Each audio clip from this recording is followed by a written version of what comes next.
এখানে শিশুর ওজন নেওয়া হয়, মোয়াক মাপা হয়, জিএমপি কার্ডে প্লটিং করা হয়।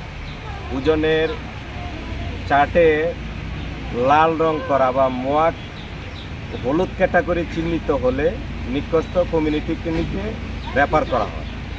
শিশু ও মায়ের স্বাস্থ্য এবং পুষ্টি যত্ন এবং শিশুর প্রারম্ভিক বিকাশ বিষয়ক কাউন্সেলিং করা হয়।